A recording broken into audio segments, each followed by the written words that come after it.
Hi guys, welcome back to Rts Share Tea, where respiratory therapists live out loud. With me, your host, Linda Fry, the Asthma Lady. Yes, welcome everyone. Welcome to anyone new.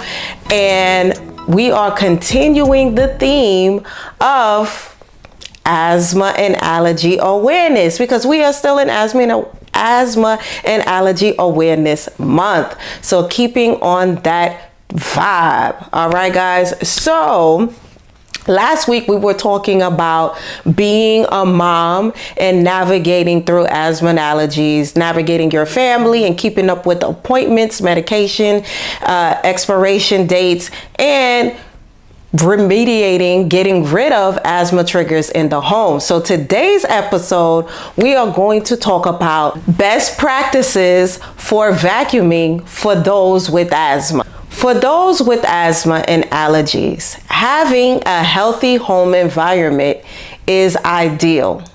So we want to make sure that we are avoiding those asthma triggers. And one of those triggers, one of the main common triggers, are things like dealing with dust. I have a son who is now 3, so I have a toddler in the home. And when he was turning 3, everybody was asking, well, what does he need, to get him as a gift? And I'm like, he needs a Roomba, okay? Because those crumbs follow him everywhere, okay? So I have a story of having to vacuum. I had guests coming over. And so I decided to, okay, let me pick up these crumbs. Logan is all over the place, right? So I quickly was getting the house together and I was like, okay, let me go vacuum this little area rug. I do not have carpet in my house. My house is, I have hardwood floors, but we do have area rugs in certain areas. So one of those places is under my dining room table. So I'm trying to vacuum this thing real quick before my guests come over. And guess what? I start wheezing like crazy within 2 minutes of vacuuming. I was just like, really? So I immediately had to take my inhaler and keep it pushing. So that's what I want to talk about today, because there are things that I usually do before I start vacuuming. And because I was in such a rush, I forgot to do my usual vacuuming routine as somebody that has asthma and allergies. So, and those are the tips I'm going to give you today. These are my vacuuming best practices. One of the tips that I have is you can use a HEPA filter vacuum. All right. So HEPA, HEPA, which is an acronym for high efficiency particulate air. So basically, AKA, that stands for having a high efficient filter. All right. So these are filters that trap airborne air particles. Okay. So more than the usual vacuum. So you could get a HEPA filter vacuum. Now, like I said, I don't have a HEPA filter vacuum because I don't have a lot of carpeted space. Like I said, I have 2 area rugs. What I do is I use a regular vacuum, but I use a mask. Okay, so I vacuum while I'm wearing a mask on my face. And this helps me to not inhale all of the dust or the particles being re-released from the vacuum. So you have to understand, a HEPA filter vacuum, the bag has this special standard high efficient filter that helps trap these really small particles and that not being re-released back into the air. So that is the purpose behind a HEPA filter vacuum. But for those of us that don't have access to a HEPA filter vacuum, I would highly encourage to vacuum with a mask. So this will help for you to avoid triggering your asthma for those of us that this is a problem. So yes, so you can vacuum with a mask. Now, a HEPA filter vacuum is not cheap. Okay, so you can find them in your on Amazon. You can find it on Best Buy. You can find them in your department stores. They're usually not cheap, so that's why I'm also explaining that you can vacuum with a regular vacuum, but with a mask. And with that being said, for those after you vacuum, right? So remember, you're going to wear your mask. You can wear an N95 mask. So this is what an N95 mask looks like. So it's just a mask that is of high quality in regards to, once again, helping you not to inhale those really small particles. And so you would put this, I don't want to put this mask on so I could make up my makeup and my hair, but what you want to do is make sure you put it on and you bridge, make sure that the mask is on the bridge of the nose. You squeeze that part and make sure that if there's a seal over the nose and the mouth, that it's on appropriately so you can vacuum and not have this common problem. All right, so for those that do have access, the capability or the means, right, the funds to buy a HEPA filter vacuum, it is a good thing to invest in for those of us that do have, asthma and allergies that are affected by dust, right? So those of us that have pets with a lot of hair and stuff like that, I say go for it. So now let's talk about, once you finish vacuuming, you might have to empty out the bag, get rid of the vacuum bag, or if this is a bagless system, a bagless vacuum, and it needs to be emptied, there's a way to do that also, because remember, once you open up that vacuum, you are re-releasing whatever you just cleaned up, whatever you just vacuumed, got into the bag or got into the vacuum. So you open it up and you just exposed it right back into the air again. So hence the potential opportunity, the potential chance to trigger your asthma. So what the tip is to empty out the bag or empty out the vacuum outside. Like, don't do it in the house.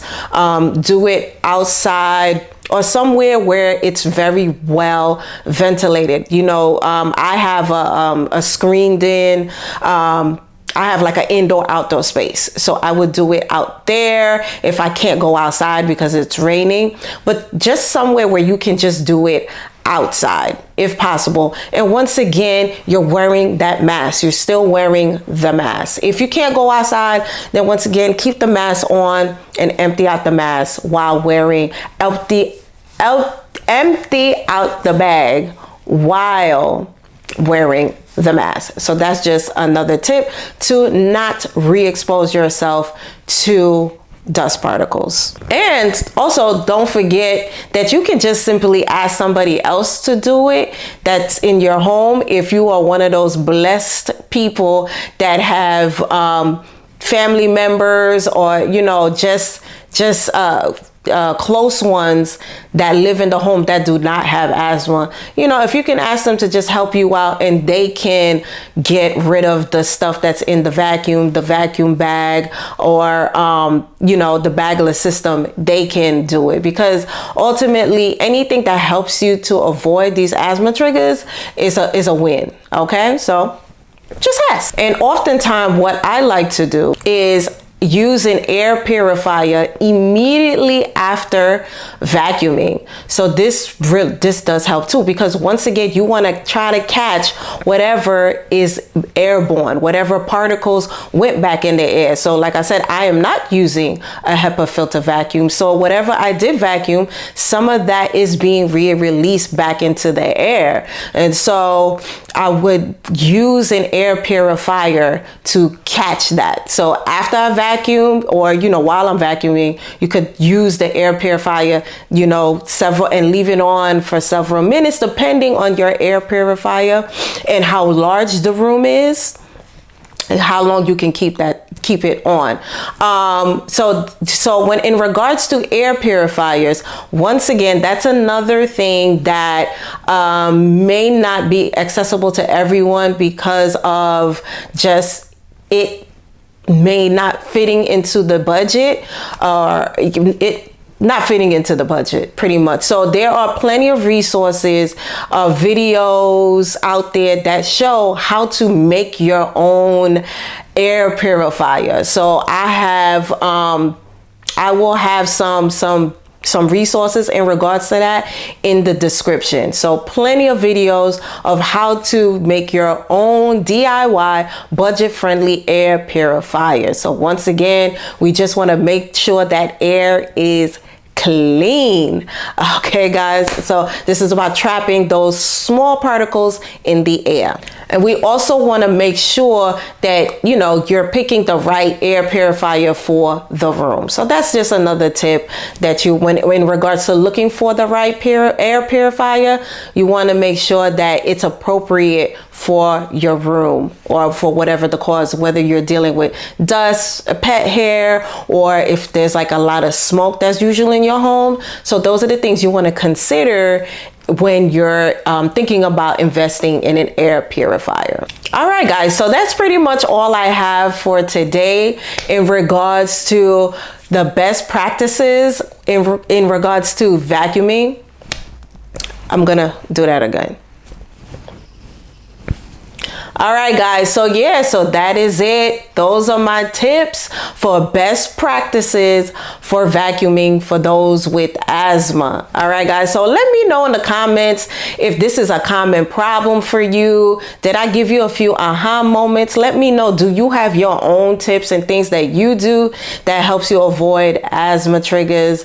You know, in regards to cleaning your home and vacuuming, right? So yes, share, guys, and sharing, just let you know that when you share these tips and share these stories, it helps other people to win the day and just get through these things that we have to do, right? So it's about quality of life. So share.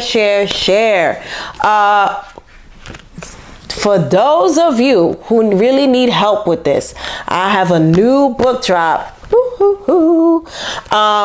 This one is called Fixing Breathtaking Homes, a guide to removing asthma triggers from the home environment. So basically it's talking about what we just spoke about today and giving you practical tips, more practical tips on everything related to the indoor air quality. So, and just making the home cleaner and dealing with asthma and allergies. All right, guys, so look for this book. It is available on Amazon Kindle Unlimited. I always like to just give some gems.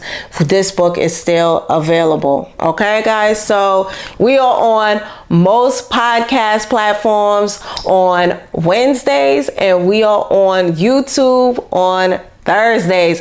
You can also follow me on IG at with the 2 E's Asthma Lady RT. Once again, that's with the 2 E's Asthma Lady RT. I'm also on LinkedIn and easy to find. So thank you so much.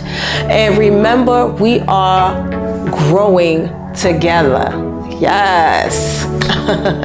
Guys, remember to invest in yourself and to only compete with yesterday's version of you. I'll see you next week.